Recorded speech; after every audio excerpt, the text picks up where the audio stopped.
আসসালামু আলাইকুম। আজকের এই ভিডিওতে আমি আপনাদেরকে দেখাবো কিভাবে একটা ফেসবুক পেজ আপনি পার্মানেন্টলি ডিলিট করবেন।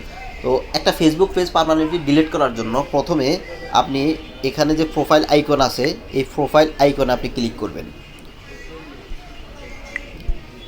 এরপরে আপনি যেই পেজটা ডিলিট করতে চাচ্ছেন সেই পেজ আপনি লগ ইন করবেন।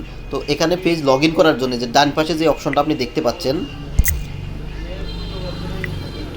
ডান পাশে যেই এই অপশনে আপনি ক্লিক করবেন। এরপরে দেখতে পাচ্ছেন নিচের দিকে আপনি যেই পেজটা ডিলিট করতে চাচ্ছেন সেই পেজটা আপনি এখানে লগ ইন করবেন। তো আমি এখানে SU নাজিম 0.1 এই পেজটাকে আমি ডিলিট করব। এই পেজটা আমি এখানে লগ ইন করব।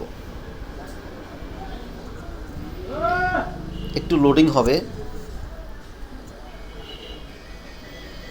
লগ ইন হওয়ার পরে এখানে আমরা প্রোফাইল আইকনে ক্লিক করব। এই যে প্রোফাইল আইকন দেখতে পাচ্ছেন, এই কর্নারে প্রোফাইল আইকন দেখতে পাচ্ছেন, এই প্রোফাইল আইকনে আপনি ক্লিক করবেন। এরপরে যে যে কাজটা করবেন, এখানে সেটিংস নামে একটা অপশন আছে, এই সেটিংসে আপনি ক্লিক করবেন।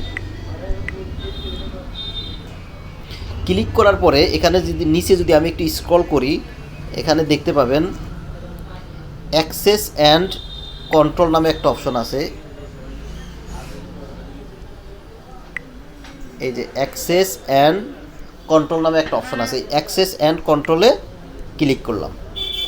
এরপরে দেখেন এখানে দুটো অপশন দেখাচ্ছে, একটা হচ্ছে deactivating or deleting your Facebook page. আপনি চাইলে এটা এখান থেকে ডিঅ্যাক্টিভ করতে পারেন অথবা চাইলে পার্মানেন্টলি ডিলিট করতে পারবেন। তো আমি এখানে আমার এই পেজটা আমি পার্মানেন্টলি ডিলিট করবো, এই জন্য আমি এখানে ডিলিট পেজে ক্লিক করলাম। এরপরে কন্টিনিউ অপশনে ক্লিক করলাম। এরপরে দেখেন before you delete we may be able to help. তো এখানে অনেক কিছু অপশন আছে। আপনি আসলে আমি মানে কী কারণে আমি আমার ফেসবুক পেজটা ডিলিট করব, সো এখানে আমি একটা অপশন সিলেক্ট করে দিচ্ছি, I have a privacy concern. So এরপরে নেক্সট অপশন আছে, আমি কন্টিনিউ অপশন আছে, কন্টিনিউতে ক্লিক করলাম। এরপরে আবার কন্টিনিউতে ক্লিক করলাম।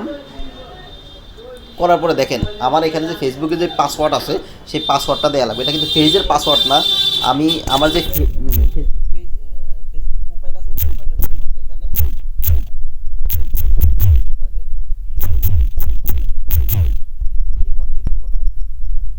এরপরে দেখতে পাচ্ছেন আমাকে যে ফাইনাল যে ওয়ার্নিং আছে সেই ওয়ার্নিংটা এখানে দেখাচ্ছে, delete SU Nazim 0.1 page and information, অনেক কিছু আছে, এটা আমার প্রয়োজন নাই। সুতরাং আমি এখান থেকে ডিলেট পেজ অপশনে সিলেক্ট করলাম।